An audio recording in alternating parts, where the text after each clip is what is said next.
कल से जो बहस चल रही है, कृपया उस शांति बहस सुनिए। का प्रारंभ भारत के प्रधानमंत्री श्री अटल बिहारी वाजपेयी जी ने की। जो भाषण उन्होंने दिया, उनसे असहमत होते हुए भी मैं ये कहना चाहूँगा, उनके भाषण में देश के भविष्य के बारे में चिंता थी। उन्होंने हमारी चुनौतियों को समझने का प्रयास किया था। उन्होंने देश को एक दिशा में ले जाने के लिए हमें संकेत दिया था। ये बात दूसरी है कि उसके बारे में विभिन्न विचार हों और मेरे विचार उनसे सहमत नहीं हैं, लेकिन गुरु आज भी हैं। लेकिन उसके बाद जो बहस हो रही है, मुझे ऐसा लगता है कि उनके निवेदन का कोई असर इस सदन पर नहीं पड़ा। दोनों तरफ से सर मत हिलाइए, आप भी उसी में हैं। केवल एक दूसरे की आलोचना, एक दूसरे पर कटाक्ष, पुराने गीत दोहराने की बातें, पुरानी कुरीतियों का, पुराने कुकृत्यों का बखान इस सदन में हुआ है। भविष्य की चिंता कम दिखाई पड़ती है। मैं नहीं जानता कोई भी राष्ट्र जो केवल अतीत पर रोता रहेगा, वो नया भविष्य कैसे बना सकेगा। मैं इस सदन के सामने बड़े विनम्र शब्दों में अध्यक्ष सभापति महोदय कहना चाहता हूं, आज सारा देश और सारी दुनिया इस सदन की ओर देख रही है और ये समझती है कि भारत इस कठिन समय में, एक संकट की घड़ी में कुछ निर्णायक कदम उठाएगा। मैं मानता हूं कि सदन में हमको किसी पार्टी के लिए बहुत स्पष्ट बहुमत नहीं मिला। ये बात कोई दुनिया में निराली नहीं है। दुनिया के अनेक देशों में परिस्थिति पैदा हुई है, लेकिन उन लोगों ने देश को बचाने के लिए, देश को आगे बढ़ाने के लिए, समस्याओं के समाधान के लिए अपने विरोधों को भुला करके, मिल करके सहयोग के रास्ते पर काम करने का प्रयास किया और उसमें उन्हें सफलता भी मिली। प्रधानमंत्री जी ने अपने भाषण का प्रारंभ यहीं से किया, लेकिन सभापति जी, बड़े विनम्र शब्दों से मैं कहना चाहूँगा कि प्रधानमंत्री जी, अगर आपने अपनी सरकार का प्रारंभ उसी तरीके से किया होता तो शायद इतनी कटुता इस सदन में आज नहीं होती। जो कुछ हुआ पिछले 20 दिनों में, उससे देश के मानस में और कम से कम इस सदन के सदस्यों के मानस में कटुता ही बढ़ी, आपस में टकराव की भावना ही बढ़ी। क्या अब भी हम सोचेंगे कि इससे हमें कोई लाभ नहीं होने वाला है? ये बात सही है। जज्बातों को उभाड़ करके वोट पाए जा सकते हैं, सरकार बनाई जा सकती है, लेकिन देश की समस्याओं का समाधान नहीं किया जा सकता। जज्बातों का उभारने का जो पुराना काम हुआ, उसकी चर्चा मैं नहीं करूंगा। वो घाव अब भी हरे हैं। उन हरे घावों पर नमक डालने से देश में कोई अच्छी बात नहीं बनेगी। मैं तो हमारे वाणिज्य मंत्री जो हमारे मित्र हैं, उनकी सलाह पर ही चलना चाहूंगा। उन्होंने कहा कि अभी सरकार के सामने कोई कदम उठाने का मौका नहीं मिला। सरकार अभी 7, 8, 10 दिन पहले बनी है। उस पर अगर चर्चा होती तो हम समझते कोई सार्थक चर्चा हो रही है। सभापति जी, आपकी आज्ञा से मैं प्रधानमंत्री जी का ध्यान उन बातों की ओर से खींचना चाहूंगा जो सरकार बनने के बाद हुई है। मैं उसमें अध्यक्ष के चुनाव की चर्चा नहीं करूंगा। कैसे सरकार बनी, कौन लोग सरकार में आए, किस तरह से एकता हुई, उस एकता के लिए कोई प्रसन्न एजेंडा है या नहीं, इससे मेरा कोई मतलब नहीं। मुझे इससे भी कोई मतलब नहीं कि भारतीय जनता पार्टी आगे क्या करेगी। भारतीय जनता पार्टी के बारे में मेरे विचार मैंने एक बार नहीं अनेक बार कहे हैं। हमारे इन मित्रों में से बहुतों को आशा रही होगी, हमें तो कोई आशा नहीं थी कि भारतीय जनता पार्टी अचानक ही बदल जाएगी। चाहे जो कुछ भी आप कहें, आप बदलने के लिए स्वतंत्र नहीं हैं, क्योंकि भारतीय जनता पार्टी संघ परिवार का एक सदस्य है और भारतीय जनता पार्टी ये जानती है कि राष्ट्रीय स्वयंसेवक संघ से हमारा जितना भी विरोध हो, वो संगठित, निष्ठावान, संकल्प वाले नवयुवकों का एक संगठन है। मैं जब ये बात आज नहीं कह रहा हूं, आज से बरसों पहले हमारे बहुत मित्रों ने इसके लिए आलोचना की। जब उन्होंने कहा स्वदेशी का आंदोलन चलाएंगे, तो हमने कहा मैं उनका साथ दूंगा। हमारे मित्र मुरली मनोहर जोशी जी आज जो स्वदेशी की परिभाषा कर रहे थे, मैं सोच रहा था कितना बदल जाता है इंसान सरकार में आने के पहले और सरकार में आने के बाद। मैं आपसे ये कहना चाहूंगा कि बदलेगा तो नहीं, भारतीय जनता पार्टी बदलेगी नहीं और बदलनी भी नहीं चाहिए, आपसे आशा भी नहीं है। लेकिन जब सरकार चला रहे हैं, जब प्रधानमंत्री जी ये कह रहे हैं कि हमको सहमति का रास्ता अपनाना ढूंढना चाहिए, मिलकर के काम करना चाहिए, तो मैं कुछ सवाल आपके सामने रखना चाहूंगा। समझौते क्या हुए, किसके कितने मंत्री होंगे, ये बातें अलग की हैं। मंत्री आते हैं चले जाते हैं, प्रधानमंत्री आएंगे चले जाएंगे, ये देश रहेगा। लेकिन कुछ बुनियादी सवालों पर मैं प्रधानमंत्री जी से जरूर चाहूंगा कि इस देश के बारे में आप हमें बताएं कि किस रास्ते पर इस देश को ले जाना चाहते हैं। क्या सहमति का रास्ता उस तरीके से बनेगा जो तरीका आपने अपनाया है आज तक पिछले 20 दिनों में? क्या आप समझते हैं कि विरोधी पार्टियां आपके बहुमत पा जाने से आपके पीछे लग जाएंगी? क्या आप समझते हैं कि विरोधी पार्टियां आपका विरोध करना छोड़ देंगी? मैंने पिछली बार एक बात कही थी, उससे आपके लोग बहुत नाराज हुए थे। तब मैंने कहा था आपको बहुमत नहीं मिलेगा, आप त्याग पत्र दे दीजिए। आज वो बात मैं नहीं कहता, क्योंकि मैं नहीं जानता आपको बहुमत मिलेगा या नहीं। लेकिन प्रधानमंत्री जी, आप विदेश मंत्री रहे हैं, आपके निकट संपर्क में रह करके मुझे काम करने को मौका मिला है। मैं ऐसे आपसे जानना चाहता हूं, भारत के प्रधानमंत्री जो संजोग से विदेश मंत्री हैं, क्या आप चीन के बारे में अपनी नीतियां बदलने वाले हैं? क्या तिब्बत के ऊपर भारत का दृष्टिकोण बदला है? और यदि नहीं बदला है तो आपकी कैबिनेट का, मंत्रिमंडल का एक सदस्य अगर इन सवालों पर जवाब एक बयान देता है तो आपकी उस पर क्या प्रतिक्रिया है? क्या देश को चलाने का रास्ता है? क्या देश इस रास्ते पर चलेगा? क्या कोई संसदीय जनतंत्र चलाने में कैबिनेट की, मंत्रिमंडल की संयुक्त जिम्मेदारी होती है या नहीं है? सभापति जी, मैं चाहूंगा, क्योंकि मैं बुनियादी सवालों को 2-4 का कुछ मिनटों में कह करके समाप्त करना चाहूंगा। मैं जानता हूं एक सिद्धांत है, सेना का उपयोग नहीं होना चाहिए आंतरिक मामलों में, हम सब जानते हैं। लेकिन क्या मंत्रिमंडल के सदस्य को स्वतंत्रता है कि किसी की हालत में वो कहे कि किसी भी स्थिति में सेना आंतरिक मामलों में हस्तक्षेप नहीं करेगी? अगर सेना में ही विद्रोह हो जाए, और मैं कल्पना नहीं कर रहा हूं, 1984 में जब हुआ था एक समय, आपके मंत्रिमंडल के एक सदस्य ने बयान दिया है, अखबारों में मैंने पढ़ा है, मैं नहीं जानता। तो उस समय कौन जाएगा? कोई वॉलंटियर कोर जाएगा वहां पर? अगर पुलिस की कोई टुकड़ी विद्रोह कर दे, दिल्ली में हुआ, उत्तर प्रदेश में हुआ, बिहार में हुआ, ऐसे सवालों पर मंत्रिमंडल के सदस्य अगर बयान देते हैं तो क्या हमारे लिए ये मन में शंका नहीं पैदा करती? क्या हमारे मन में नहीं लगता कि ये सरकार किसी भी हालत में देश को चलाने के लिए न गंभीर कदम उठा सकती है, न इसमें कोई मानसिकता है, सिवाय इसके कि ये सरकार किसी तरह से कुर्सियों पर बैठा रहना चाहती है? अगर भविष्य के बारे में चिंता होती तो इन बुनियादी सवालों पर जरूर आपका संकेत जाना चाहिए अपने मंत्रिमंडल के सदस्यों के बारे में। मैं नहीं जानता कोई दोषी है या नहीं भ्रष्टाचार का। मैं आप उन लोगों में से हूं जिसने बार बार इस सदन में और सदन के बाहर बात कही है कि जब तक कोई भ्रष्ट न्यायालय से साबित न हो जाए, उसको भ्रष्ट कह करके उसकी मर्यादा को मत गिराओ। एक व्यक्ति के लिए नहीं कहा, मुझे इस बात को कहने में आज भी गौरव है। आडवाणी जी पर जब लगा था आरोप, मैंने कहा अखबारों के जरिए कि मैं नहीं विश्वास करता कि आडवाणी जी इस तरह का कोई काम करेंगे। उसके लिए मेरी आलोचना हुई। लालू प्रसाद यादव के लिए मैंने कहा, मैंने माधवराव सिंधिया के लिए कहा, मैंने सुखराम के लिए कहा। उस समय मेरी बड़ी आलोचना हुई और अध्यक्ष सभापति जी, हमारे इन तरफ के बैठे हुए मित्रों ने हमारी बड़ी कटु आलोचना की, व्यंग के शब्द कहे।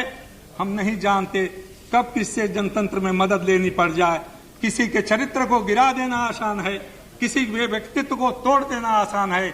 आडवाणी के व्यक्तित्व को तोड़ सकते हो, लालू को मिटा सकते हो, मुलायम सिंह को गिरा सकते हो, एक कल्पनाथ राय को हटा सकते हो जनता की नजर से, लेकिन हम में और आप में सामर्थ्य नहीं है कि हम एक दूसरा आडवाणी या दूसरा लालू प्रसाद यादव या मुलायम सिंह या कल्पनाथ बना दें।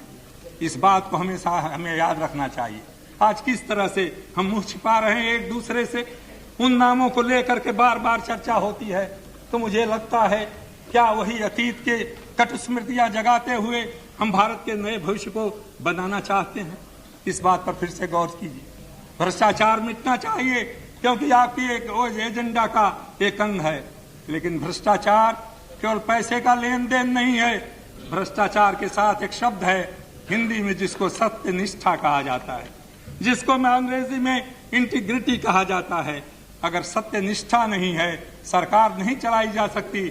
और सत्यनिष्ठा का पहला प्रमाण है कि जो जिस पद पर है उस पद की जिम्मेदारी को निभाने के लिए, उत्तरदायित्व को निभाने के लिए आत्मनियंत्रण रखे और कम से कम अपनी वाणी के ऊपर संयम रखे। ये नहीं हुआ अध्यक्ष महोदय, सभापति महोदय, मैं निवेदन करूंगा। दूसरा, आपने स्वदेशी का जिक्र किया। मुरली मनोहर जी होते तो बहुत अच्छा हो। हमारे वित्त मंत्री जी हैं, हमारे मित्र हैं। इन्होंने कहा बुद्धिमान व्यक्ति हैं, बहुत सोच समझ के शब्दों का इस्तेमाल किया।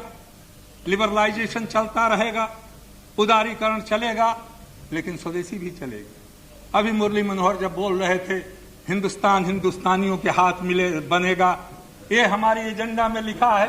क्या स्वदेशी का प्रमाण नहीं है? क्या दुनिया में यही स्वदेशी की अवधारणा है? क्या यही गांधी जी की अवधारणा है? पता नहीं किसने कहा था, मैंने सुना कहीं कि शरद पवार को गांधी जी की स्वदेशी का की याद नहीं। जिन सज्जन ने कहा था उनको मैं याद दिलाना चाहता हूं, गांधी जी ने 1930 में विदेशी कपड़ों की होली जलाई थी। गांधी जी ने विदेशी वस्तुओं के बहिष्कार की बात की थी। हमारे मित्र कह रहे थे अभी एक इस तरफ से स्टील अथॉरिटी ऑफ इंडिया बंद होने को है। मैं आपसे पूछना चाहता हूं, क्या बाहर से आने वाली स्टील पर आप रोक लगाने के लिए तैयार हैं? स्टील अथॉरिटी के अफसरों का कोई दोष नहीं, वहां कोई कमी नहीं आई है। जिस तरह बाहरी दुनिया से आयात हो रहा है स्टील का, जिस तरह से केवल स्टील नहीं, फर्टिलाइजर, दूसरी चीजें हमारी कंपनियां बंद हो रही हैं। आप बेरोजगार मिटाने का वादा इस एजेंडा में करते हो और चाहते हो कि देश इस पर विश्वास करे कि आप बेरोजगार मिटा दोगे। क्या ये देश चलाने का रास्ता है? क्या ये सब काम हुए हैं सरकार बनने के बाद?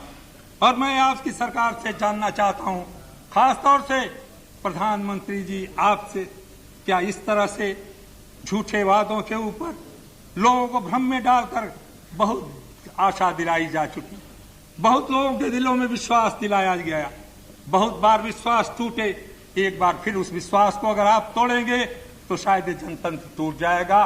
और इसीलिए हम आपके इस विश्वास तोड़ने की कला का विरोध करते हैं। आपसे मैं निवेदन करना चाहूंगा अध्यक्ष महोदय, अभी हमारे मित्र बड़े विशेषज्ञ हैं वाणिज्य मंत्री जी, उन्होंने कहा कि हमने केवल कहा है कॉन्स्टिट्यूशन रिव्यू होगा। हमने कितने बार अमेंड किया है? मैं समझता हूं हमसे ज्यादा उनको अंग्रेजी आती है। अमेंड करने में और रिव्यू करने में अंतर होता है। यहाँ पर बहुत से संविधान के ज्ञाता बैठे हुए हैं। जब आप कॉन्स्टिट्यूशन रिव्यू करने की बात करते हैं अपनी एजेंडा में, क्या इस पर चर्चा आपने न्यायविदों से की है? क्या दूसरी पार्टियों की सहमति ली है? क्या इस पर कोई चर्चा है? किस दिशा में आप संविधान को रिव्यू करने जा रहे हैं? याद रखिए, जब जब डेमोक्रेसी टूटी है, जब जब संसदीय जनतंत्र टूटा है, वहां के नेताओं ने यह कहा है संविधान कमजोर है, इसको बदलने की जरूरत है। मैं संकेत जो देखता हूं ये खतरनाक संकेत है। मैं नहीं जानता आपके इरादे क्या हैं, लेकिन भाषा का इस्तेमाल करते हुए दुनिया के इतिहास को नजर में रखिए। अगर दुनिया के इतिहास में नजर नहीं रखेंगे तो याद रखिए यहाँ के कुछ सदस्य ही आपकी बातें नहीं सुन रहे हैं। इस एजेंडा को केवल हम ही नहीं पढ़ रहे हैं, सारी दुनिया के लोग इस एजेंडा को देख रहे हैं। आपने जो एजेंडा बनाई है वो एक भयंकर दिशा में संकेत करती है, और उस भयंकर दिशा में संकेत करने के लिए मैं नहीं जानता आपने जानबूझ करके यह किया है या अनजाने किया है। मुझे हैरानी होती है, यहाँ हमारे सूचना प्रसारण मंत्री जी बैठी हुई, कल उन्होंने हिंदुत्व की परिभाषा सुनाई सदन में। मैं भी उनका भाषण कहीं बैठा सुन रहा था, क्योंकि उस समय मैं सदन में उपस्थित नहीं हो रहा था। और वही हिंदुत्व की परिभाषा श्री मुरली मनोहर जोशी जी ने आज बताने की कोशिश की। आप उच्चतम न्यायालय की बात बार बार हमारे सामने दोहराते हो। हिंदुत्व की परिभाषा मैंने इस सदन में प्रधानमंत्री की हैसियत से कहा है मुझे इस बात का अभिमान है कि मैं हिंदू हूं, लेकिन मेरी दृष्टि में हिंदुत्व क्या है ये भी मैंने उसमें कहा था। मैं आपसे जानना चाहूंगा प्रधानमंत्री जी, खास तौर से अभी उन्होंने सर सैयद अहमद की एक किताब पढ़ करके सुनाई। मैं इसका जिक्र नहीं करता, लेकिन इस तरह को किताबों को पढ़ करके किसको भ्रम में रखना चाहते हैं आप। 1939 में इसी देश में किताब छपी थी, वी इंडियन नेशनहुड डिफाइंड। उसमें लिखा है, एक प्योरिटी ऑफ रेस का रास्ता हमको हिटलर ने बताया है, भारत के लिए वो रास्ता देखने और समझने योग्य है। उसमें लिखा है कि माइनॉरिटी को नागरिकों का अधिकार नहीं होगा। उसमें लिखा है कि ये हमारे देश में केवल एक अतिथि के रूप में है, जितने दिन बहुमत के लोग हैं चाहे रहे, नहीं तो उनको इस देश से बाहर जाना पड़ेगा। और मैं समझता हूं इसमें बैठे हुए सब प्रमुख बीजेपी के लोग और जो राष्ट्रीय स्वयंसेवक संघ के लोग हैं उस किताब को पढ़े होंगे। 1939 में लिखी गई उस किताब का क्या कभी आपने खंडन किया? क्या कभी आपने कहा कि उसमें हिंदुत्व की जो परिभाषा दी गई है उससे राष्ट्रीय स्वयंसेवक संघ या बीजेपी सहमत नहीं है? आसान है अडवाणी जी, मैं आपकी बड़ी इज्जत करता हूं, ये कह देना कि आपकी सरकार, आपकी पार्टी इस बात से सहमत नहीं है। क्या आप में ये शक्ति है कि आप राष्ट्रीय स्वयंसेवक संघ से असहमत जाहिर कर सकते हैं? मैं नाम नहीं लेना चाहता। उस पुस्तक जिसका उल्लेख किया आदरणीय श्री चंद्रशेखर जी ने, उसके लेखक ने ही उससे अपने को असहमत किया। गुरुजी ने कहा कि मैं उससे सहमत नहीं। मैं चाहूंगा अगर ये बात है तो फिर आरएसएस को कोई कठिनाई नहीं होनी चाहिए कि कहे कि उस पुस्तक में जो विचार व्यक्त किए गए हैं उससे आरएसएस असहमत है और उससे बीजेपी का कोई संबंध नहीं है। अगर ये बात वो अगर हो जाए तो ये बात बहुत अच्छी है। मैं आपसे पूछना चाहता हूं दूसरी बात, आप राष्ट्र को नई दिशा देने वाले हैं, नई राजनीतिक संस्कृति है। क्या वो राजनीतिक संस्कृति है वो मुझे मालूम नहीं, लेकिन उसमें लिखा गया है कि एक नई राजनीतिक संस्कृति बनेगी। क्या वो संस्कृति वही होगी जिसका प्रदर्शन 2 दिनों से इस सदन में हो रहा है? एक तरफ से नहीं, दोनों तरफ से। और इस संस्कृति को बदलने का यही रास्ता है राजनीतिक संस्कृति का। मैं एक और सवाल आपके सामने रखना चाहूंगा। विदेश मंत्री जी और प्रधानमंत्री जी, आपने दुनिया के बहुत सी संस्थाओं में भारत का नेतृत्व किया है, आपको बड़ा अनुभव है। मुझे याद नहीं, शायद आपको ज्यादा याद हो, ईदी अमीन के अलावा दुनिया में कोई दूसरा राष्ट्र नायक है जिसने बयान दे के कहा हो कि हम एटम बम बनाएंगे? आपकी मंत्रिमंडल का एक सदस्य अखबार के सामने प्रेस कॉन्फ्रेंस करके कहता है मैं एटम बम बनाऊंगा, और दूसरे ही दिन पाकिस्तान से मांग आती है कि इंडिया के ऊपर सैंक्शन लगाया जाए। क्या आपने पड़ोसियों के साथ रिश्ते सुधारने का ये पहला कदम है जो आपकी सरकार उठा रही है? मैं आपसे जानना चाहता हूं, इन सवालों का जवाब ये देश आपसे चाहता है। इन सवालों का जवाब देश नहीं दुनिया जानना चाहती है। इन सवालों का जवाब देने बिना कहां जाएंगे हम? मैं नहीं चाहता कि विवादास्पद सवालों को उठाया जाए, लेकिन इस देश में हमने अंग्रेजी और हिंदी में सारे काम करने को तय किया था। हमने ये कहा था सब भाषाओं को समान आदर दिया जाएगा। आपने लिखा है कमीशन बनेगा, 19 भाषाओं को वही दर्जा दिया जाएगा जो अंग्रेजी और हिंदी को दिया जाएगा। इसी सदन में नीतीश जी बैठे हुए हैं, सैकड़ों बार तो इनके मुंह से मैंने सुना है हिंदी का अनुवाद कहाँ है। अब 19 भाषाओं का अनुवाद नीतीश जी आपको करना पड़ेगा अगर आपकी एजेंडा लागू हो गई। क्या एजेंडा लागू करते समय आपने सोचा इसका दूरगामी परिणाम क्या होगा? कुछ लोगों को प्रसन्न करने के लिए क्या भारत के भविष्य के साथ, सारे इस कार्य पद्धति के साथ ये खिलवाड़ किया जा सकता है? क्या इस तरह की बातें हमारी गैर जिम्मेदाराना हरकत की परिचायक नहीं है? इन सवालों पर हमें और आपको गौर करना पड़ेगा। मैं कहता हूं जज्बातों के साथ बहुत खेल चुके हम सब लोग। जात का सवाल हो, धर्म का सवाल हो, भाषा का सवाल हो, क्षेत्रीय सवालों के ऊपर हम एक दूसरे को भड़का करके साथ लेकर के बहुत कुछ कर सके। 4 राज्य आप बना रहे हैं, मैं समझता हूं आप अवगत हैं। यहाँ नेता विरोधी दल बैठे हुए हैं, केवल उनके राज्य में 4 और राज्य बनाने, 3 और राज्य बनाने की मांग चल रही है। क्या होगा विदर्भ का? क्या होगा हमारा अथवाड़ा का, क्या होगा सौराष्ट्र में, क्या होगा दूसरी जगहों का, तेलंगाना का। एक जगह नहीं, कोई राज्य ऐसा नहीं है। 16 या 18 उस दिन बोडो के हमारे साथी सवाल उठा रहे थे, क्या आप ये काम कर सकते हो? प्रधानमंत्री जी, वो दिन आपको याद है जब पहली बार जनता पार्टी की सरकार बनी थी और उसमें जयप्रकाश नारायण के नेतृत्व में ये कहा गया था कि हम छोटे राज्य बनाएंगे। पहली पार्लियामेंट्री बोर्ड की मीटिंग में हमारे वरिष्ठ नेताओं ने ये कहा था छोटे राज्य बनाने का काम हाथ में ले लें। मैंने हाथ जोड़ करके निवेदन किया था, एक मेरी प्रार्थना सुन लीजिए। गांधी जी का नेतृत्व था, राष्ट्रीय आंदोलन की सहमत थी, राजेंद्र बाबू राष्ट्रपति थे, पंडित जवाहरलाल नेहरू प्रधानमंत्री थे, सरदार पटेल गृह मंत्री थे। उस समय जब भाषावार जो सिद्धांतों के आधार पर भाषावार राज बनाने की बात थी, हमने उसको स्वीकार किया था। कितना खून बहा था इस देश में, और उस समय का देश हिंदुस्तान ऐसा नहीं था जो आज है। 1977 में हमने अपने नेताओं से कहा था कुछ और काम कर लीजिए, तब इसके बाद छोटे छोटे राज्य बनाने का काम कीजिए। छोटे राज्य की कल्पना से हमारा कोई विरोध नहीं है श्रीमन, लेकिन क्या यही अवसर है जब चारों तरफ तूफान खड़ा हो रहा है, छोटे छोटे मुद्दों पर आतंकवाद जैसी स्थिति पैदा हो रही है, तो क्या 4 राज्य बनाओगे तो 12-14 जगहों से मांगे नहीं उठेंगे? क्या उसके बारे में कभी सोचा? क्या उन 4 राज्यों का कुछ ज्यादा दबाव था, चाहे असेंबलियों का प्रस्ताव हो? ये काम मत कीजिए। ये खिलवाड़ अगर देश की राजनीति के साथ होगा तो देश के भविष्य के साथ एक बड़ा भारी विश्वासघात होगा। मैं इसलिए आपसे निवेदन कर रहा हूं इन सवालों पर।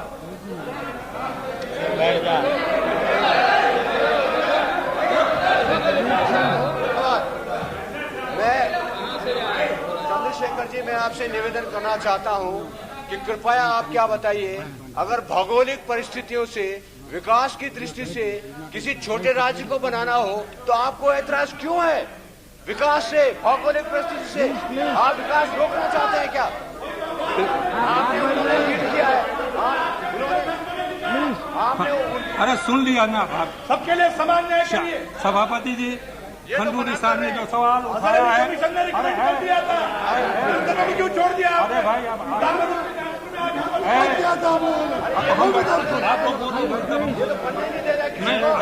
अगर सभापति हम इस माहौल में नहीं बोल सकते, पहले आप लोग बोल लीजिए तब मैं बोलूंगा। मैंने खंडूरी साहब की बात सुनी, उनकी जो वेदना है उसको मैं समझता हूं। हमारे देश में अनेक ऐसे क्षेत्र हैं जहां पर विकास का काम नहीं हुआ और उस बात को मैं जानता हूं, लेकिन खंडूरी साहब, हमारे संविधान में उसके लिए प्रोविजन है। जितने विकसित इलाके हैं वहां पर विकास परिषदें बना करके, उनके यहाँ विशेष योजनाएं चला करके, उनके यहाँ लोगों को अधिक पैसा दे करके विकास का काम किया जा सकता है। वो पहला कदम ही नहीं उठाया गया। अगर वो कदम उठाया गया होता तो आज उत्तराखंड या उत्तरांचल क्या है, वनांचल की मांग इतना जोर नहीं पकड़ती। ये बात आज से नहीं, 1967 से मैं अपने राजनेताओं से बार बार कहता रहा हूं, और मैं नहीं कह रहा हूं। 1950 में प्लानिंग कमीशन का उद्घाटन करते हुए पंडित जवाहरलाल नेहरू ने कहा था ये आंचलिक विषमता हमारे लिए अभिशाप बन जाएगी। अगर हम आंचलिक विषमता को नहीं मिटा सके, अगर पिछड़े इलाकों के लिए विशेष योजनाएं नहीं बना सके तो देश टूट जाएगा। हमें दुख है कि पंडित जवाहरलाल नेहरू की इस राय के बाद भी, 50 वर्षों के जनतंत्र के प्रयोग के बाद भी हम उस काम को नहीं कर सके। मैं नहीं कहता कि आपका राज बने या न बने, बनना चाहिए छोटे राज्य, लेकिन आज जब चारों तरफ खून खराबी, आपसी विग्रह, घृणा, नफरत का समाज है, हमारे सोम दादा बैठे हुए हैं, क्या होगा? आपके यहाँ भी वनांचल बनेगा, आपके यहाँ भी गोरखालैंड बनेगा, कोई राज्य बचा नहीं रहेगा। क्या प्रधानमंत्री जी और खास तौर से गृह मंत्री जी आप उस स्थिति को पैदा करना चाहते हैं? अगर नहीं, अरे भाई ठीक है तो उनसे मांग लीजिए ना। इसलिए सभापति जी, मैं ये कहता हूँ ये बुनियादी सवाल हैं। मुझे दुख के साथ कहना पड़ता है, इन बुनियादी सवालों पर जो देश के भविष्य से जुटे हुए हैं, जो किसी के मान सम्मान से नहीं जुटे हुए हैं, किसी पार्टी की एकता या टूटने से नहीं जुटे हैं, जो कुछ देश में हो रहा है पार्टियों को तोड़ने और जोड़ने का काम, उस पर मुझे नहीं कहना है। उसमें बहुत से पारंगत लोग यहाँ बैठे हुए हैं, वो अपने विचार व्यक्त करेंगे। प्रधानमंत्री जी, आप जानते हैं मैंने आज से नहीं 1967 में कहा था गुरुदेव आपको, उस बात को दोहराता रहा, गुरुदेव आप रास्ते से भटक रहे हो और आपका भटकाव जो होगा वो देश के लिए बड़ा कीमती पड़ेगा। और इसीलिए मैं आपको चेतावनी देने के लिए आज खड़ा हुआ हूं और देश की जनता को ये कहना चाहता हूं कि ये एजेंडा जो है, ये एजेंडा केवल विश्वासघात का एक दूसरा दस्तावेज है और जिससे देश को बर्बादी होगी। इसलिए मैं इस विश्वास मत के प्रस्ताव का विरोध करता हूं।